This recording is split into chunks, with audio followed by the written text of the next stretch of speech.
My fellow Americans, Pride Month is over. Welcome to America Month. We do not celebrate Pride Month here on Young Heretics. It has become a symbol of, I think, all that is bizarre and ritualistic about the new woke faith, the kind of, I call it the grand interpenetration of all into all, the idea that we're all just going to be able to rearrange our bodies at will and, just pursue every possible kind of pleasure in public and so forth. And so this is not a show on which Pride Month is celebrated, but it is a show on which America is celebrated. And I think that if Pride gets a whole month, it's only fair that we should extend the 4th of July into the entire month of July. So I hope you will join me in declaring July America Month. And I have a bunch planned for you to kind of celebrate and contemplate the meaning of the 4th and the country and so forth. And of course, this being Young Heretics, it's going to be a little bit different than your typical, what's going on in politics today. It's going to be a much deeper dive at pulling back the camera,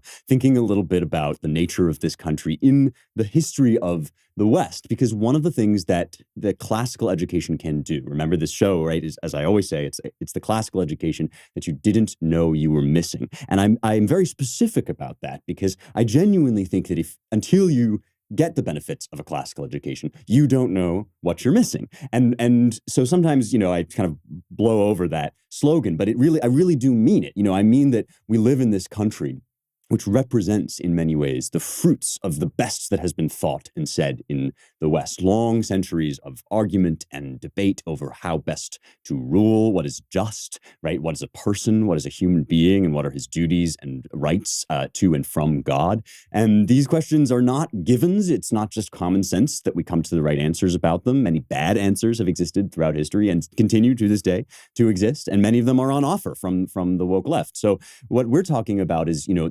looking at the rest of the history of the West in order to understand how special America is, right? And so actually most of the episodes that I'm going to be doing for America Month are not going to be about America specifically. Instead, I thought one really cool thing we could do is we could talk about Julius Caesar.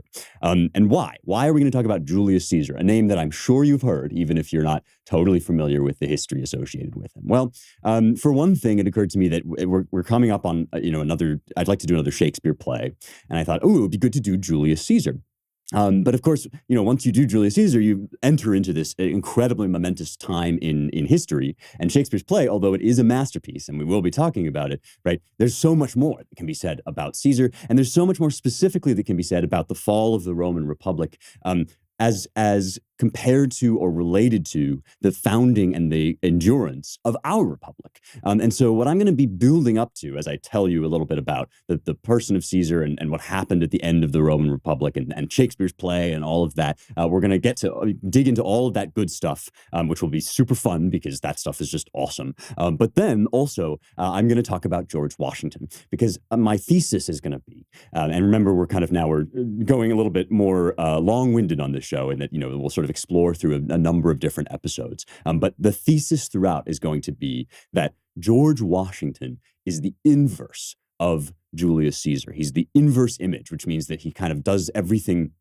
in mirror image to what Caesar did. Caesar had an army at his back. Right, he won the loyalty of a mass of soldiers. He was charismatic and beloved by them. They would have followed him anywhere, and he chose to lead them across the Rubicon and into Rome against his rival Pompey the Great. And this was the beginning of the end of the Roman Republic proper. Right, it would take a long time, as we'll discuss, for Rome really to turn into an empire.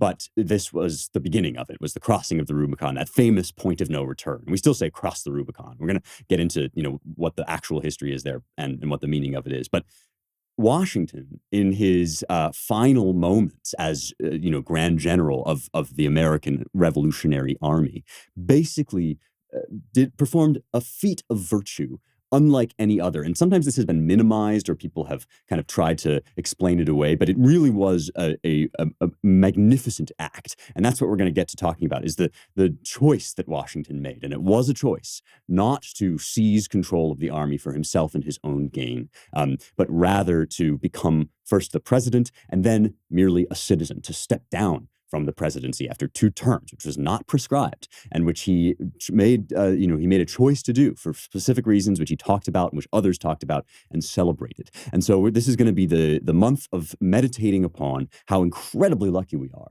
to live in a country that was founded by a Washington and has not yet been overturned by a Caesar. As some say, we are in the process of, that's coming. I'm going to talk about that too. But let's first get into just Caesar and the history of the end of Rome as a republic.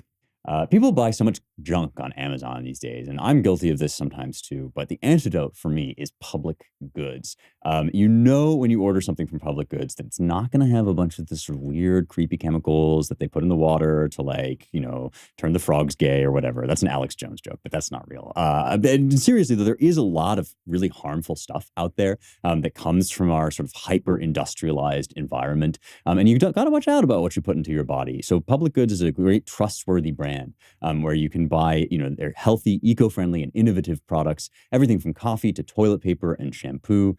I really like the way their stuff looks in my kitchen specifically, because oftentimes in your kitchen you have like messy soaps and sponges and stuff, and they have these really lovely packages that go really well in almost any decor. And for my listeners only, there is this incredible deal where you can get $15 off. So that's $15 of free stuff with no minimum purchase. It's publicgoods.com/heretics, or use the code heretics at checkout to get this deal. So one more time, it's publicgoods.com/heretics, and you can get $15 off your first order with no minimum purchase, absolutely free, $15 worth of stuff. It's a no-brainer. Go check it out.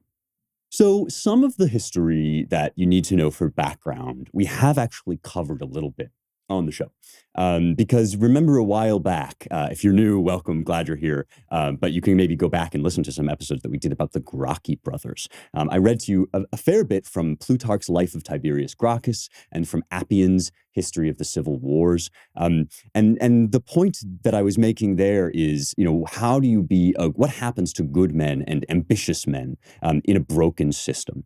And, you can go back and listen to those, but I would like to sort of recap and revisit so that we can understand sort of the situation that we're dealing with in Rome and some of the major questions, especially that Shakespeare's play brings up. A lot of this is lurking in the background of Shakespeare's play, although not explicit unless you pay close attention to it. So remember that Rome expanded enormously throughout the 200s and 100s BC. 3rd and 2nd centuries BC saw unprecedented expansion on Rome's part, unexpected expansion on Rome's part, I think, even for great lovers of Rome and Roman citizens. And these many kingdoms that had been left essentially in the wake of Alexander's death. Alexander the Great dies, the Hellenistic era begins, and it's characterized, among other things, by the fragmentation of the empire that Alexander ruled into these smaller kingdoms and fiefdoms. And this, of course, happens when somebody rules primarily on charisma. It's one of the great dangers of rule by one person, that Alexander was this extraordinary figure who leaves a certain amount of chaos in his wake. And the Hellenistic era is characterized by the fracturing of the world. And there are many parallels, I think, between the Hellenistic era and ours, having to do with people feeling suddenly unsure how to govern and organize everything. Things seem to be falling apart. The coherence seems to be lacking. This is when the Hellenistic philosophies come into being, right, and kind of compete over the legacy of Socrates. What's the right way to think about the world, believe in the world? And it was into this kind of, newfound Mediterranean chaos that Rome began to expand. It left, one of the truisms of political philosophy is that infighting and chaos, especially mob rule, but infighting and chaos in general, leaves room for a strong power, somebody with, definitive course of action, definitive purpose. And even though Rome, it's not fair to say that Rome, decided they were going to take over the world, but they were this very, I think, vital civilization that had been growing steadily and now kind of ballooned outward into this enormous territory.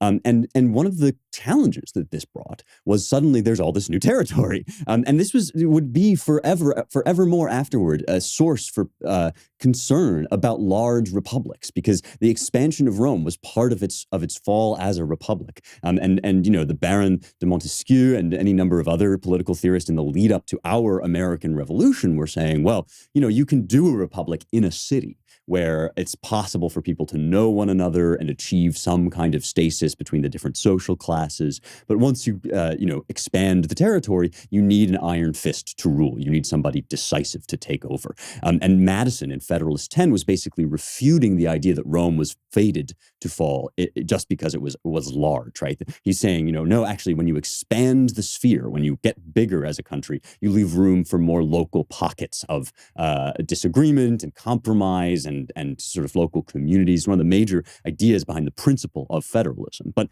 all of that is even the only reason anybody's even talking about that in the 18th century is because this happened in Rome. That the expansion of the state and questions of citizenship and land ownership became impossible to adjudicate. For one thing, of course, everybody wants to be a citizen of Rome now. But of course, Roman citizenship comes with responsibilities. And so this is something that in America, we might see a parallel, right? When we say, we're importing all of these, immigrants, both legal and illegal, and we have people arguing, well, they should all just get citizenship, right? But that concept of citizenship is just like a package of goodies, right? If you think of citizenship as just like, well, you get all these benefits, you get Social Security, you get Medicare, you get all this stuff, without saying, and you also therefore have to contribute in these ways, right? You get rights, but you have to also get duties. And so the more people you incorporate in as citizens, the more indiscriminately, the more your idea of citizenship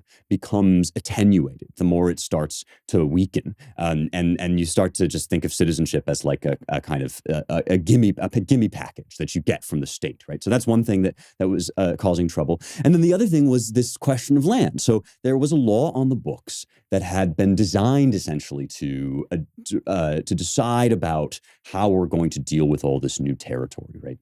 As we conquer new lands, what are we going to do with them?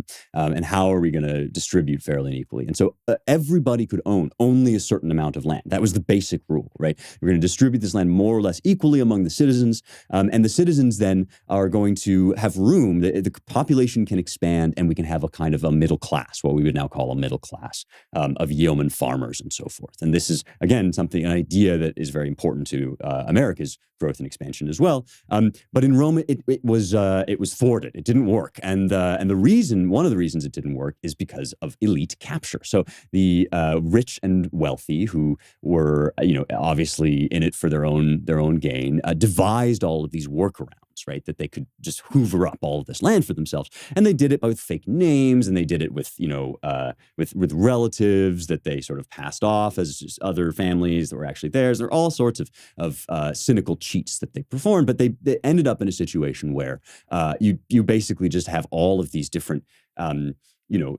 patrician families, like becoming effective royalty, right?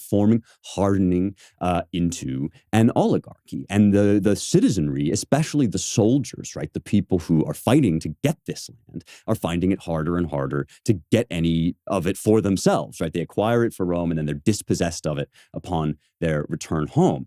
This is a huge problem. And, it's an incredibly, narcissistic and short-sighted, although very common and understandable thing that the elites were doing, right? To sort of shove out a whole new class of people, an underclass, to kind of exclude them from political life. Now, class tension, always a feature of Roman politics, but it begins to get really bad, right, in the 100s BC as this issue comes up. And so this is where you get yourself open for the possibility of a Tiberius Gracchus. That's what we talked about, right? Tiberius Gracchus, one of two brothers, the Grocky brothers, Gaius and Tiberius. Tiberius is the first, the older. And he makes Plutarch, this is, remember, a sort of later essayist, looking back, and a biographer, writes these parallel lives, a great resource of not only information about this time period and others, but also of sort of reflection, political, philosophical reflection, and kind of mannered discussion of the case, right? He records he puts in the mouth of Tiberius a speech, which sounds kind of like it might be his, it's not his stump speech exactly, because at this point he's he's already secured election as tribune of the plebs, representative of the people. But he is at least, this is his kind of his go-to speech for his major policy proposal, and that is land reform. And he says, men who fight and die for Italy enjoy shared access to air and sunlight, but nothing else, right? The wild beasts roam about Italy, but you who fight for it, right? The common man, you're being deprived. And he has a point, as indeed populists today have a point when they say that your jobs are being shipped overseas, right? Or we're getting all this cheap labor from south of the border. Illegal immigration is taking jobs away from Americans, right?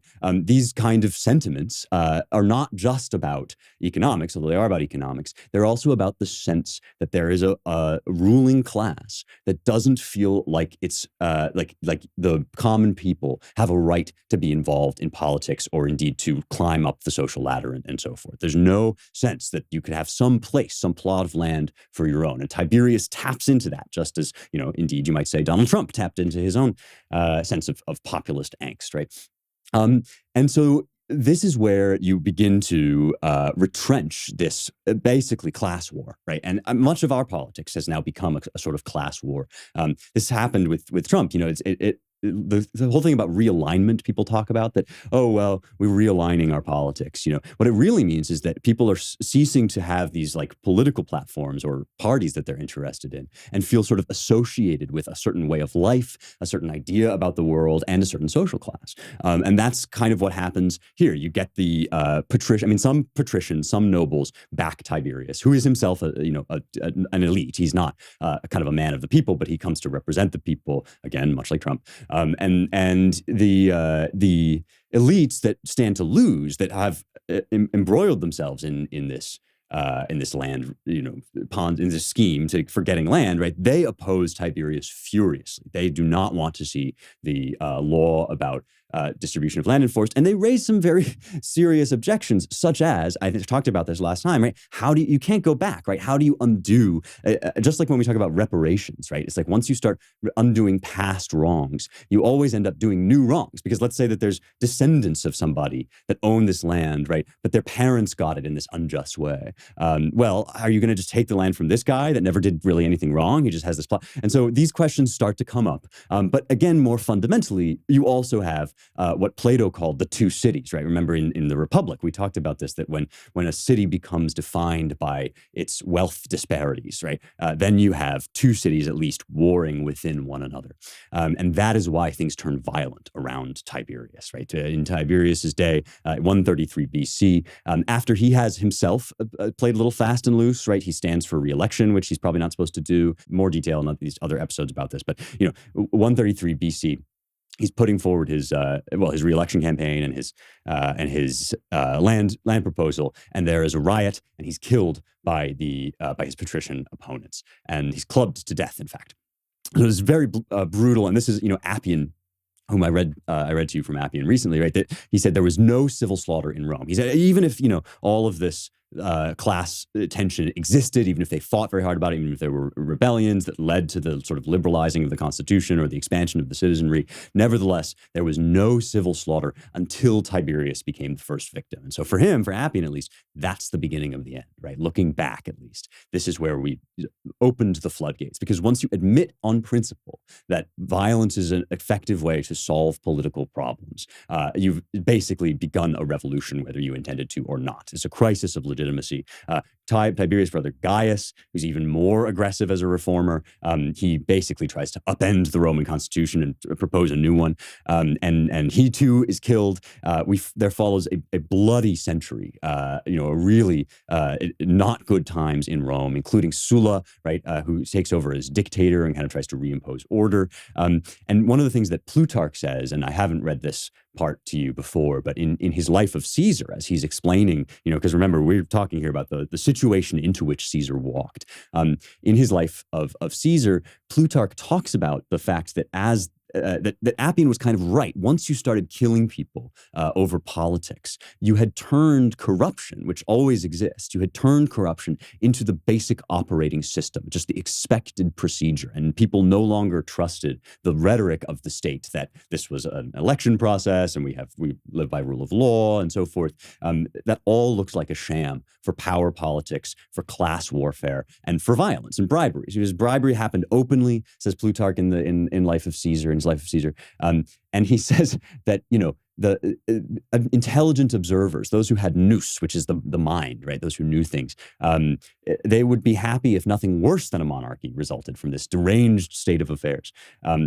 They were thinking, well, again, they knew at this point the cycle of regimes, the philosophy of cycle of regimes was well developed. They knew that once you start to dissolve into this chaos, the place is ripe for a strongman to step in. And people had sort of tried, like Sulla had sort of tried, but he wasn't. You say he wasn't popular enough. He did these terrible prescriptions, all this violence against political enemies, didn't work. But still, the way was open, right? And they're basically saying, we'll be lucky if nothing worse than monarchy comes out of this. So people were not expecting the republic to last, not many of them at least. And this is the situation really into which Caesar walks, because when they start to say, well, it would be good if monarchy at least came out of this, right? If we could have an enlightened monarch or a gentle monarch, they're not looking to Caesar. They're looking to Pompey the Great, who is somebody we haven't really talked about. But Pompey had been part of this three-man alliance. I'm sure you'll have heard of this, the triumvirate, the first triumvirate, right? And what's great, hilarious about triumvirates is that there's always a third wheel, right? It's like a thruple. There's just bound to be two charismatic figures that are vying for power and a kind of unstable third element. And so in this case, in the case of the first triumvirate, that's Crassus, Marcus Crassus. And this is basically a kind of uneasy alliance between Pompey and Caesar, both of whom have a lot of support, both of whom are great generals, Pompey the Great, right? And yet they're kind of held in check by Crassus until he dies. He dies in Parthia. And when he dies, then suddenly it becomes a rivalry. It's clear that this is kind of be a fight to the death between these two guys over who's going to be the one to step into this chaos and exert order. There are very few things that have enriched my life as much as learning to read Latin, Greek, and Biblical Hebrew. And all three of those languages are now available at the Ancient Language Institute. They are really top-notch instructors. They teach via an intuitive method that sort of approaches these ancient languages as if they were living languages, which of course they once were. It can be very easy to sort of abstract them out and sort of think of them as just lists of tables that you have to memorize. But ALI is great at getting you reading as quickly as possible in the original languages. And these are languages in which some of the great treasures of the West have been written. You can make immediate face-to-face contact with Aristotle, with Plato, with Cicero, with Caesar, some of the most fascinating figures of history, and of course with the Bible, if you study Hebrew or Greek. When you go to ancientlanguage.com/heretics, that's ancientlanguage.com/heretics, you can get a 10% discount on tuition with the promo code heretics. This is not just for PhD students. It's not for people that have a natural proficiency with language or whatever. If you think that you can't do this, you can with their help. ancientlanguage.com/heretics. Use the promo code heretics to start reading the Bible in its original languages, the great Athenian philosophers, the golden age of Roman poetry, and lots more. This stuff is for you. It can enrich your life immeasurably, and the Ancient Language Institute can help you get there. So now we are leading up to the Rubicon, right? Leading up to the crossing of the Rubicon. And we're doing this in part to kind of so we understand what happens in Caesar's play, which takes place after these next civil wars that I'm about to talk about, but also so that we can think about how amazing it was what Washington did.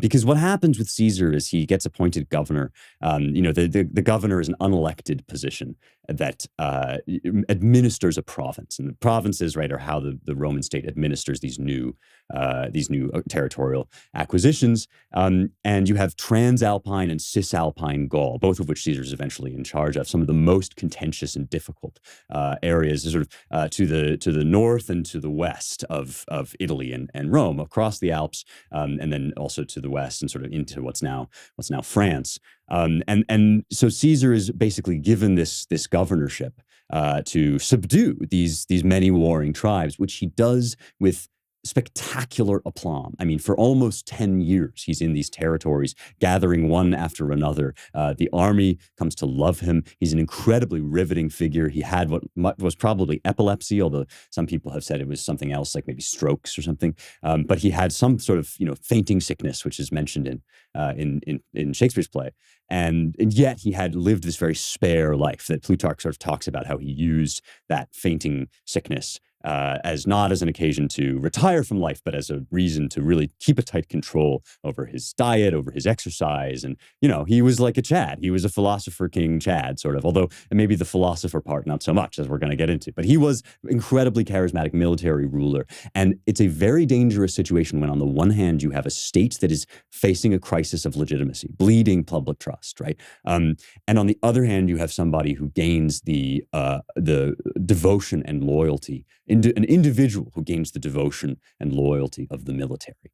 Because really, the state, right, states that function by rule of law depend upon the fact that the military, by ironclad rule, responds not to any one man, but to the state. That's why when we have the politicization of our military, when we get Mark Milley up there talking about white rage, that's why that's so dangerous, because you're then talking about a political ideology taking over the military and using the military as its own personal enforcement wing, rather than what it's supposed to be, which is the impartial recipient of orders from the state. And so you see now why Caesar starts to look like such a threat, not just to Pompey, who seems to have ambitions of his own, but also to the Senate and to the state, right? That this is a very, very highly volatile situation, incredibly tense. And so Caesar is off while he's off doing his good work for the state, off in Gaul, he's sort of okay, but people are still getting very antsy, especially because he doesn't exactly play by the rules as a governor either. And so as he makes his way back, you have Pompey, who has remained in the city and is a consul. And so has legitimate elected authority. And you have Caesar coming back, and everybody is waiting to find out, what are we going to do with Caesar? What's to be done about Julius Caesar? Because he's gained such prominence and such loyalty from his army that he at least potentially could wield that against us. Now, this is why the Rubicon becomes such a famous location, because it served as the boundary. It's really an quite unimpressive river. And it's sort of up in the north of Italy. When you go there, you don't find a lot to kind of reflect upon as this grand, momentous location. But this is part of what I want to talk about, is how these moments take on their semi-mythic character in history. Because, of course, I've talked a lot about the way that, history is not, it is the facts. We can't be unfactual in history. But it's also not just the facts.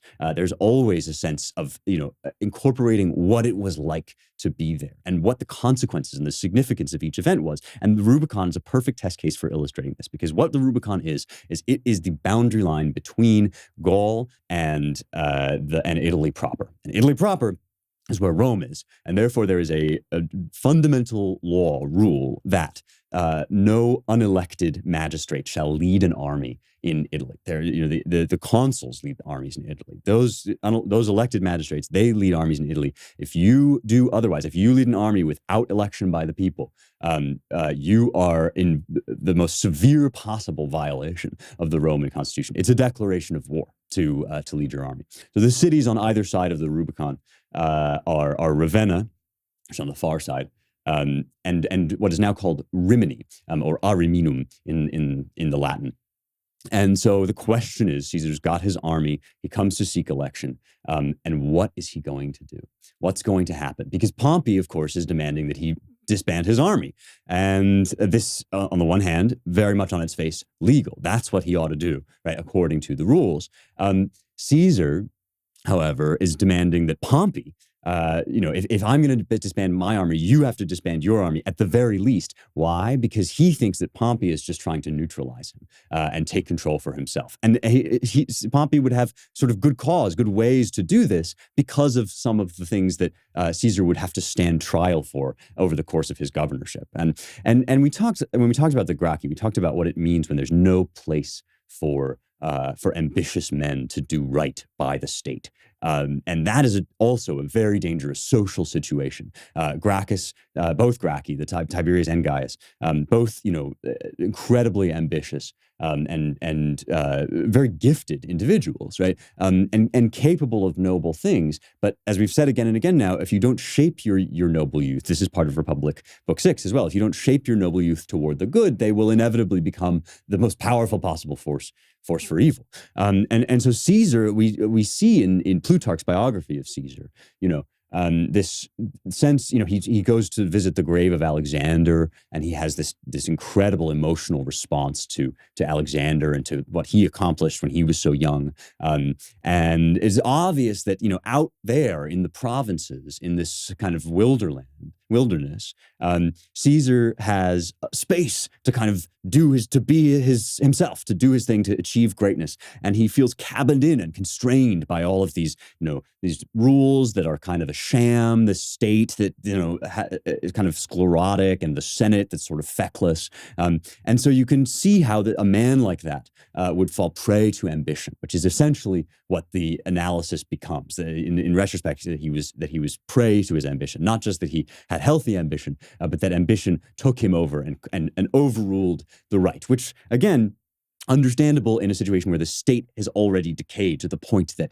it had by this time, after the disasters of the Gracchus period and of Sulla, right? And so now we get up to this standoff between Caesar and Pompey. The Senate's acting as the middleman, and they're trying to get Caesar to disarm.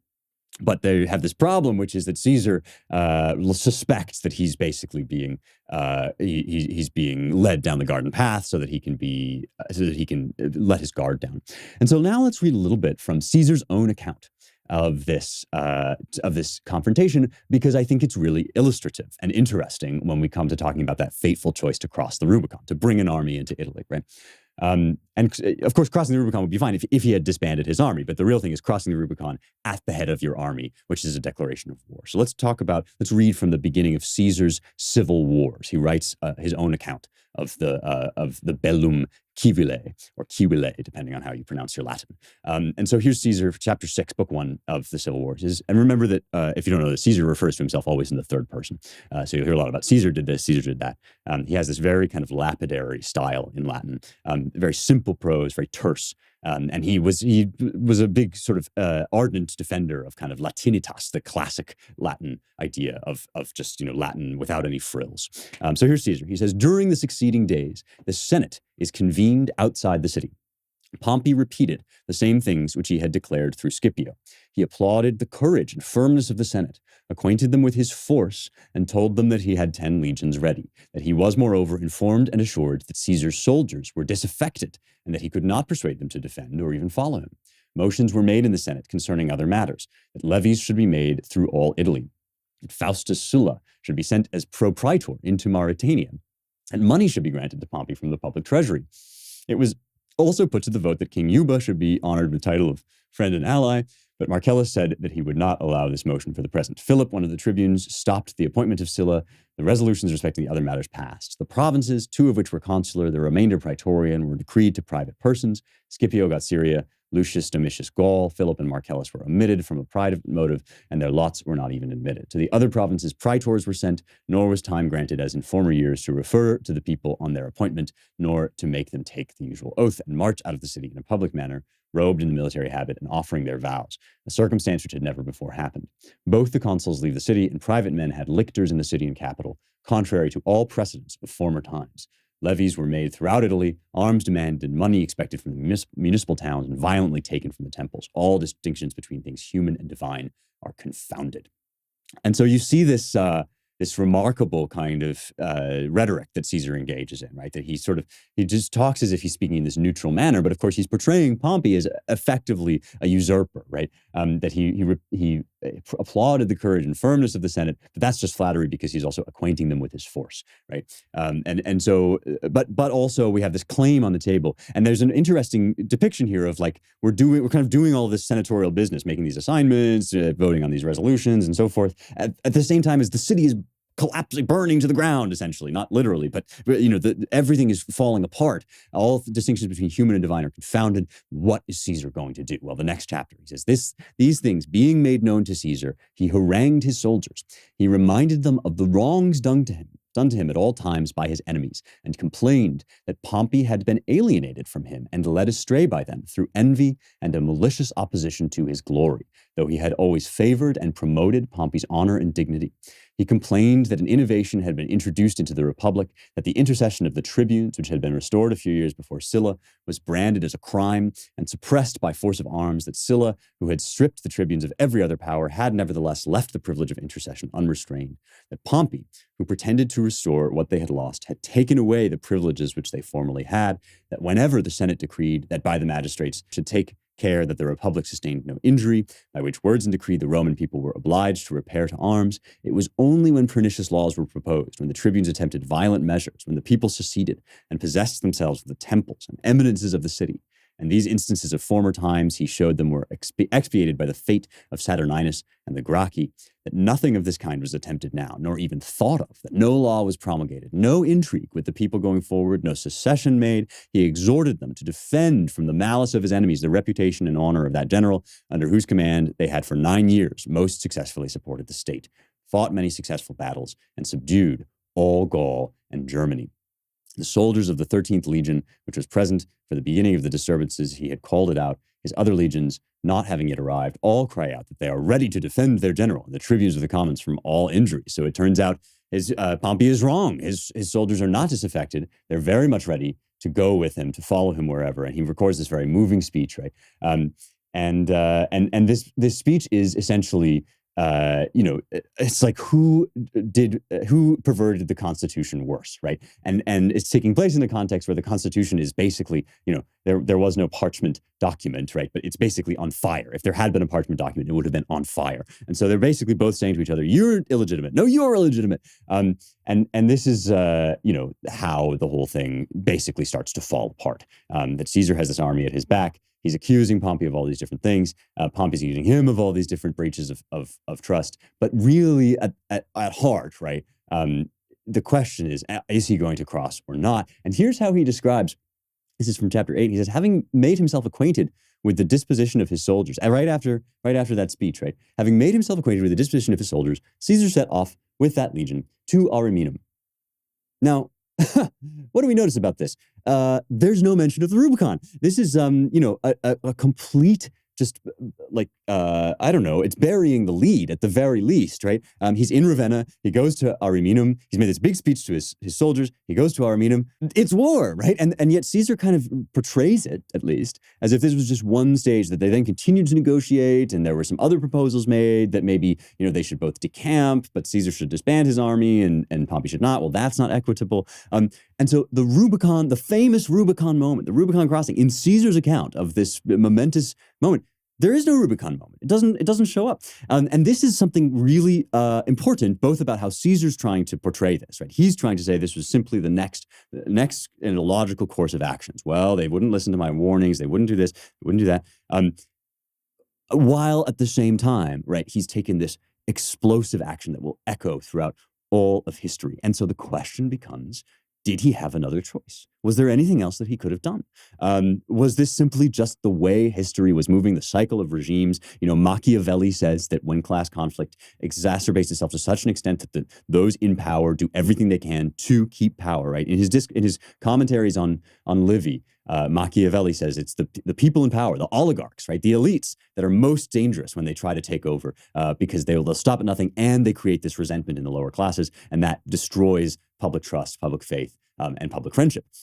And this is, book one of, if you want to look this up, book one of the discourses on Livy is full of fascinating reflections on this that are very apt to our moment, because of course we too have an elite that have essentially tried to seize control, illegitimate control, of the entire state apparatus, the entire social apparatus, and to shove out the undesirables, the deplorables, the ones they don't like, right? We saw it in the decision, the EPA versus West Virginia.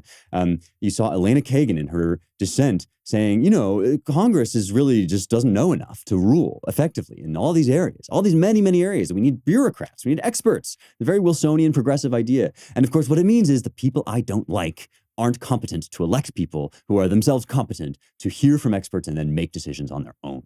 And this is what's going on, right? This is our elite, and it creates a populace that feels incredibly disaffected. Situation is legitimate and is fomenting with some very, very dangerous ideas. And you're dealing with a dangerous state of affairs when that happens. This is Machiavelli's point about the decay of republics. And this has been going on way before Caesar, right? I mean, this Tiberius is 133. We're now up to 49 BC. We're almost 100 years later. And so the question is, it's really the great man question of history, right? The great man versus determinism or fate theory of history. Is this the tide of history? Is this simply the march of history? Or is this the choice that Caesar made, his choice to cross the Rubicon when he could have chosen otherwise because he was seized by his own ambition?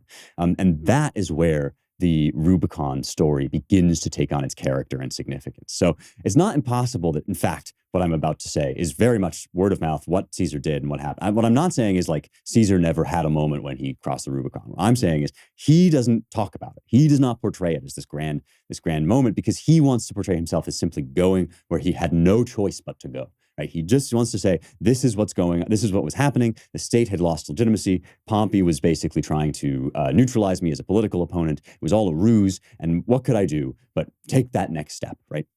And so it's the later commentators who know in retrospect what's about to happen, who understand that this is essentially the point of no return, or at least they look back and it looks like the point of no return. They start to do this whole thing to get really into this moment about the die is cast, right? And this is probably a famous quote that you, I'm sure, have heard. If you've heard anything about the crossing of the Rubicon, then surely you've also heard about this quote, which is actually from Menander originally. And part of the interest of, what really happened here, we may never know, is we get conflicting, slightly different accounts of what he actually did say, even from the people who talk about it. We have one in Plutarch, which I'm going to read to you in a second. And then we have one in Suetonius, which gives you a slightly different quote. And the significance of the quote is itself kind of a profound commentary, which we lose when we just say, oh, the die is cast, there's the point of no return. This is a profound commentary on the nature of history and the great man theory, right? Before all of that sort of 19th century discussion gets going about Napoleon, we have the Caesar question. And the die is cast. This is past the point of no return. When does that happen? When does history lock you into even the worst outcome, right? And when are you still free to choose? And so now I'm going to read to you from Suetonius and Plutarch these famous die is cast moments, Rubicon crossing moments, and we'll talk about the nature of free will and determinism. HR has become a huge part of running a business. And that means if you're running a small business, you could definitely benefit from Bambi. I know I have a lot of small business owners actually in my audience, and I love that about Young Heretics. I think it's really, really cool. I think small businesses are actually the way of the future because, so many of our major institutions are captured by woke nonsense. People that can create financial independence for themselves and others by running their own business, by running a small business, good on you. You're helping to save the country. But I don't want you to get crushed under these HR regulations, which can be so difficult to deal with. You have to hire somebody to deal with them most of the time, and they can cost up to $80,000 a year, which is incredibly expensive, prohibitive for a lot of these small businesses. And so Bambi is here to help with that. They have an HR Autopilot, which automates your core policies, workplace training, and employee feedback. And then your dedicated HR manager will help you navigate the more complex parts of HR and guide you to compliance. They're available by phone, email, or real-time chat, and it can start at just $99 a month. That's huge savings over what you would otherwise be paying. You can go to Bambi.com/heretics right now for a free HR audit to figure out how you can get started with this stuff. It's BAMBEE.com/heretics, Bambi.com/heretics for a free HR audit. Don't miss that deal. It's a really good way to help take your business to the next level. Okay, so here's Plutarch's Life of Caesar. Now let's get into, Caesar totally, if I may say, Caesar totally blue-balled us, right? And it was by design. It was on purpose. Caesar did not give us the Rubicon moment that we were hoping and waiting for. But Plutarch will. So let's read Plutarch. This is Life of Caesar, chapter 32. Now, Caesar had with him not more than 300 horsemen and 5,000 legionaries, for the rest of his army had been left beyond the Alps and was to be brought up by those whom he had sent for the purpose. He saw, however, that the beginning of his enterprise and its initial step did not require a large force at present, but must take advantage of the golden moment by showing amazing boldness and speed, since he could strike terror into his enemies by an unexpected blow more easily than he can overwhelm them by an attack in full force. This is sort of like great things have small beginnings, right? This is momentous occasion begins with a small force. He therefore ordered his centurions and other officers, taking their swords only, and without the rest of their arms, to occupy Ariminum, a large city of Gaul, avoiding commotion and bloodshed as far as possible. And he entrusted this force to Hortensius. So the Ariminum we heard about in Caesar, right? This is the city that is across the Rubicon, right? And you note this next part, Plutarch too says that Caesar's kind of trying to not make a big deal out of it. He says he himself spent the day in public, attending and watching the exercises of the gladiators. But a little before evening, he bathed and dressed and went into the banqueting hall. Here he held brief converse with those who had been invited to supper. And just as it was getting dark and went away, after addressing courteously most of his guests and bidding them await his return. To a few of his friends, however, he had previously given directions to follow him, not all by the same route, but some by one way and some by another. He himself mounted one of his hired carts and drove it first along another road, then turned towards Ariminum. When he came to the river which separates Cisalpine Gaul from the rest of Italy, it is called the Rubicon, and began to reflect, now that he drew nearer to the fearful step and was agitated by the magnitude of his ventures, he checked his speed. Then, halting his course, he communed with himself a long time in silence, as his resolution wavered back and forth, and his purpose then suffered change after change. For a long time, too, he discussed his perplexities with his friends who were present, among whom was Asinius Pollio, estimating the great evils for all mankind which would follow their passage of the river, and the wide fame of it which they would leave to posterity. But finally, with a sort of passion, as if abandoning calculation and casting himself upon the future, and uttering the phrase with which men usually prelude their plunge into desperate and daring fortunes, "Let the die be cast," he hastened to cross the river, and going at full speed now for the rest of the time before daybreak, he dashed into Ariminum and took possession of it. It is said, moreover, that on the night before he crossed the river, he had an unnatural dream. He thought, namely, that he was having incestuous intercourse with his own mother. So this is the Plutarch version, is very different from the Caesar version, although we can imagine, right, if we want to take Plutarch as the gospel, right, then we could imagine how this experience of Caesar's would cash out in terms of the Caesar account of himself that we read, right, because doing this kind of public show of being sort of unfazed, right, watching the gladiators, so forth, and then gradually retiring to smaller and smaller groups of friends, so that in his private moments he can contemplate the nature of what's about to happen. He still has this choice. He goes back and forth, and then finally, anerypho kubos, right, which is the Greek version from Menander, the Greek playwright Menander, of let the die be cast. And this is the phrase that means once you've, the chips are down, essentially, right? Once you've rolled the dice, and so it's not like the die of a sculpture. Sometimes people get this confused. They think you cast a die when you sculpt something, and that's like the little shell that you then put the material into, and then you have a statue, which would also kind of be an apt metaphor. So it's very confusing. But die is dice, right? And cast is thrown. And so it's let's just let the dice be thrown. And so this is the idea that now there's no turning back. And so Plutarch at least portrays Caesar as very much understanding that he has a choice, and that he chooses to invade, right? That he goes back and forth. He's tormented by the sense that after this history really is locked into one kind of course, right? There's no turning back from this choice. But before that, nothing is written in the stars, right? Nothing is set in stone. And that's why it's such a profound and tremendous moment. So now, what's amazing about these documents when you dig into them, right, is that they kind of show you two different visions of this pivotal moment in history, one of which tries to represent it as kind of inevitable, as sort of the inevitable fate of the Roman Republic, given the state of things that had already been reached at the time, right? Given how long the state had been in turmoil, given everything that had gone before, this was just the next thing that happened.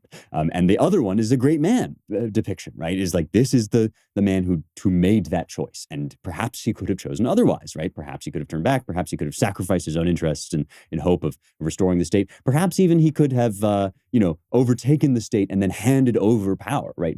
Become a restorer of the republic, rather than what actually happened.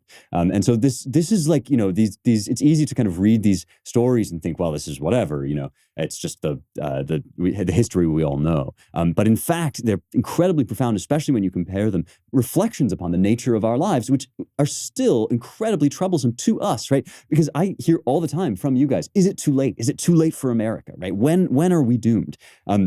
And my answer, which I think is borne out by these texts, is always, it's not helpful to you to ask that question. You can't answer that question. And in some sense, it will only be answered in retrospect. Because of course, there's a sense in which, in the eyes of God, right, all events are happening at once. And, there's a tragic nature to life. That's what the Greeks understood. The tragedy of it is reflected in anacyclosis, the cycle of regimes, that things decay, people are venal, they don't continue with good things. Good things always die. And remember that that's a political philosophical attitude that comes just as much from the playwrights as from the historians, right? We read Aeschylus back in the day too. And Aeschylus is portraying the same hubris in Persians, which also becomes part of Herodotus' narrative. And, this wisdom, this kind of deep, tragic wisdom that looks upon the world and says, nothing gold can stay, essentially. So from that perspective, yes, of course, at some time, America is doomed, right? There's some point at which America is doomed, because all things are doomed, right? All human things will die until the final day, when all is resurrected, right? When all is redeemed. And so that tragic view of life is a real part of the view of life. And yet, at the same time, when you're flirting with despair, which I may remind you is a sin, right? When you're flirting with despair, you have to understand that you are not actually looking at history from the bird's eye view. You are in history, and you can't know. You can't know what the grand wheel of time is going to churn up. History never repeats itself. It only rhymes. And you, in your perspective, are absolutely endowed with free will, right? There are, of course, as Charles Spurgeon reminds us, there is a paradox of, free will and determinism, always irreducible in philosophy. Many arguments and many reams of paper spent have not resolved this paradox. And yet, you have a choice. You have a choice today what you're going to do. What are you going to say to your kids? Where are you going to take them? What are you going to show them? Right? What are you going to do? Are you going to go to the gym? Or are you going to sit on the couch? Are you going to watch Netflix? Or are you going to subscribe to the Daily Wire? These choices are yours, and they do have consequences, right? And your freedom is actually the only thing that's relevant to your decision. Because if you despair, right, over this grand theory of history that you have, not only might you be wrong, but it'll be a self-fulfilling prophecy, right? Your despair will be part of the story that we tell in retrospect of how America fell, right? And so this is why despair is a sin. It's because it's impossible to escape from. And so what's beautiful to me about this Rubicon story is that it actually shows us both things. It shows us that, yes, Rome was, there were, shall we say, structural problems. And yet, right, the actions of individuals mattered. And until the moment has actually happened, until you can look back on it, as Plutarch was doing, and identify the point at which that you were past the point of no return. It's not yours to do that. History will do that. Retrospect will do that. Your choice is always the same, and that is the choice whether to fight or not, right? This is a great Dennis Prager point that he made at the Daily Wire backstage, right? Like, your choice is always the same, and your duty is always to fight. So this is a beautiful, I think, just historical complexity that we get in these various sources. And I want to read to you one more, actually, and that's Suetonius. So Suetonius, imperial court historian, right? So again, much later, looking back, and able now to say, of course, with certainty, that this was the moment when it was all when it was all settled. And he gives us a slightly different version of the die is cast story, which is quite interesting. And I'm going to read that to you also before moving on. I think this will be the last thing we read today before we take the story a little bit further next week. So here's the last crossing of the Rubicon. Of the three crossings, here's Suetonius' crossing. Suetonius writes, when word came of the veto of the tribunes had been set aside and they themselves had left the city, he at once set on a few cohorts with all secrecy, and then, to disarm suspicion, concealed his purpose by appearing at a public show, inspecting the plans of a gladiatorial school which he intended building, and joining as usual in a banquet with a large company. So Suetonius makes it even more explicit, right, that Caesar's trying to hide the significance of this moment. It was not until after sunset that he set out very privily with a small company, taking the mules from a bake shop hard by and harnessing them to a carriage. And when his lights went out and he lost his way, he was astray for some time, but at last found a guide at dawn and got back to the road on foot by narrow bypaths. Then, overtaking his cohorts at the river Rubicon, which was the boundary of his province, he paused for a while, and realizing what a step he was taking, he turned to those about him and said, "Even yet we may draw back, but once cross yon little bridge, the whole issue is with the sword." As he stood in doubt, this sign was given him. On a sudden, there appeared hard by a being of wondrous stature and beauty who sat and played upon a reed. And when not only the shepherds flocked to hear him, but many soldiers left their posts, and among them some of the trumpeters, the apparition snatched a trumpet from one of them, rushed to the river, and sounding the war note with mighty blast, strode to the opposite bank. Then Caesar cried, "Take we the course which the signs of the gods and the false dealing of our foes point out. The die is cast," said he. Now, a very different story, right? Here again, not only is he wondering, he says, you haven't yet decided. And then heaven indicates to him what to do. And so it's kind of combining the two visions. It's sort of like in Greek tragedy, when you have fate, but you also have the individual sort of striving against fate, sort of wrestling with fate. And this is where you get a slightly different record, which is jacta alea est. It's in Latin, the die is cast, rather than let the die be cast. So again, right, agency slightly different. The die is cast means it's decided already, sort of decided for me by fate, but also I'm doing it. In Plutarch, we get the clearest sense that yes, there is, fate has brought us to this moment, but let the die be cast is the choice that he makes, right? I choose to cross the river. It's extremely profound. And again, to me, it tells you everything that you need to know about the modern question, whether America is just doomed. I think on locals, actually, and in a second we'll take a mailbag question from locals. But on locals, one of my VIPs asked me, is America just doomed? And this is what I want to say to you, right? Is that both of these things can be true at once, right? I don't want to lie to you about the dynamics that we are flirting with in this country, right? And all the great statesmen and political philosophers would look at our situation and recognize signs of Republican decay, oligarchic control, right, populist unease, and so forth. And yet, right, none of that means that your life or the fate of the country is set in stone. Nothing is set in stone until it happens, because the choices that we make, including our conviction that we have a choice, right, those things contribute to the story that will one day be told about us, right? One day people are going to look back, and then they'll be able to say, well, because those people stood up, because because the Supreme Court gave power back to the legislatures, and these things can still happen, right? I mean, remember that we've just gotten all of these decisions from the Supreme Court that make efforts to strip power from the judiciary and hand it back over to Congress, hand it back over to the elected legislatures. That's an amazing act, and we're going to talk a lot more about that when we get to Washington. That's basically people choosing to push against the entire course of history. A course of history only travels naturally in one way, that's towards sin and power politics and death, right? But human beings, individual human beings, can push back against it. Caesar did not, and that matters, right? Your despair or lack thereof matters. Do not despair. It's a self-fulfilling prophecy, right? And it is not yours to know what place you have in history. You have only one job, and that is to fight another day. Okay, let's take a mailbag question. So I had a buddy in town, and he showed me how to do power cleans, which I had never tried before. And man, I was sore afterward, which is why I used Theragun. I don't know if you have ever heard of Theragun before, but it really is something you will probably love using, even if you don't think you need it. It's designed to release muscle tension, and we all have a ton of muscle tension that we carry around. We sit at our desk all day, or we work out, or we just, go through the normal wear and tear of life. And you build up all sorts of tension that you don't even know you're carrying. Theragun is the handheld percussive therapy device that releases your deepest muscle tension using a scientifically calibrated combo of depth, speed, and power. And it's as quiet as an electric toothbrush. I've been using these guys since before they were a sponsor. I thoroughly recommend them for really all of your aches and pains, whether you want to treat your muscle tension from working out or an injury or just the stresses of everyday life. There is no substitute for the Theragun Gen 4. Now, for my listeners only, here's the deal. You can get Theragun for 30 days, starting at only $199. It's therabody.com/heretics is the link. And if you go there right now, you can try it for 30 days. One more time, it's therabody.com/heretics, therabody.com/heretics.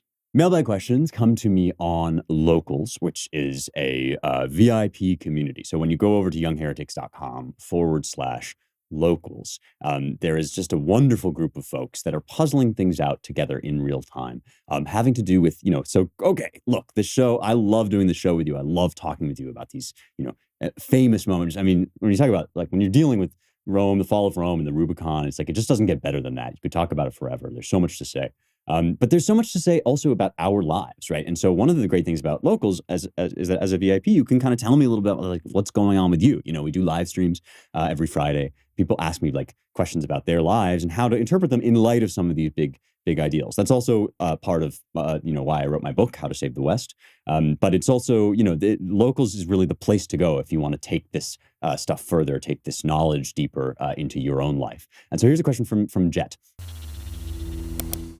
A while ago, I asked a question about whether Protestants and Catholics can come together in a sense of their mere Christianity. But since I had that discussion, I have a different question.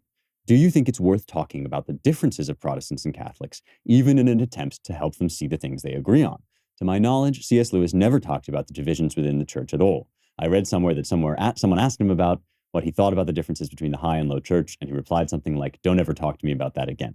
But the person who asked the question said, and it seemed to me there was a twinkle in his eye when he said it. Well, Lewis did write quite movingly in not only Mere Christianity, but a number of other places about, Paul's injunctions to pursue unity and not to let our divisions, not to air our dirty laundry in front of the rest of the world. There's a difference here between what Christians can discuss in love within the church and what Christians should project outward. And I think we shame ourselves and the church when we engage in firefights on Twitter, right, over those nasty Catholics or those, that just gives the church a bad name, and it gives the lie to Jesus' famous pronouncement, right, in John, right? By this shall all know that ye are my disciples, that ye love one another as I have loved you, right? A new commandment give I unto you. This is supposed to be the defining mark of the Christian church, right? This is supposed to be what, in the eyes of the world, what sets Christians apart, how they know us, right? How they know what we're like is that we love each other despite incredible disagreements. I mean, look at the disciples. They were on opposite sides of the most urgent political questions of the day. Some of them were would have tried to kill others if they had met them before they were gathered in Christ, right? Before Christ gathered them to him. And if the revelation of Jesus in your life isn't powerful enough to eclipse that, at least for a moment in the public eye or on Sunday, right? Then you might want to do a little more prayer, and so, of course, Christians have been fighting over doctrinal points forever, and this is not going to stop anytime soon. Hopefully we will stop fighting so many wars about it, although don't hold your breath. But I do think that, there's a big difference between what we're called to do for the outside world and what we're called to do inside. Within the church, it's a matter of urgent importance that we discuss these minute questions of doctrine, discuss the differences between high and low. I still think there's room for an enormous diversity of kinds of practice. But remember Jesus' command, right? And don't give the church a bad name. And this is also why, Paul takes people to task for bringing other Christians to court, right? It's not that you can never go into a court battle, right? But if it's over a secular issue, that's one thing. If you're fighting in court, right, over these church disputes, this is, don't you know that you shall judge angels and that you submit yourself to the judgment of men, right? That's what we're talking about. We're talking about the fact that these sorts of things are meant to be worked out in love within the family. Just like if you have a family dispute, right? You might have very serious and intense arguments about it, but you don't then go out and badmouth your sister or your mom, or ideally you don't, right? If you're a really loving family, you keep that within the family. And so, I think these things are kind of actually kind of simple. In a weird way. They're in the scripture, and they're also kind of commonsensical about, how to run a good organization of any kind, especially one that's supposed to be defined by the love that animates it, the love within it, between its members. So I hope that helps to answer your question, and I hope that you will let me know, how your own struggles with this are going, because I know we'll talk more about that on Locals. One more time, it's youngheretics.com/locals. locals. And that's it for the show. We will see you next week. If you like Young Heretics, you will love the Claremont Institute. We put out a number of publications, The American Mind and the Claremont Review of Books, and you can donate to support Claremont at claremont.org/donate. And it really helps when you do. We really do appreciate that. So please check that out and let them know in the notes that you heard about Claremont through Young Heretics. That's it for me. I will see you next week for more truth, beauty, and the stuff that matters.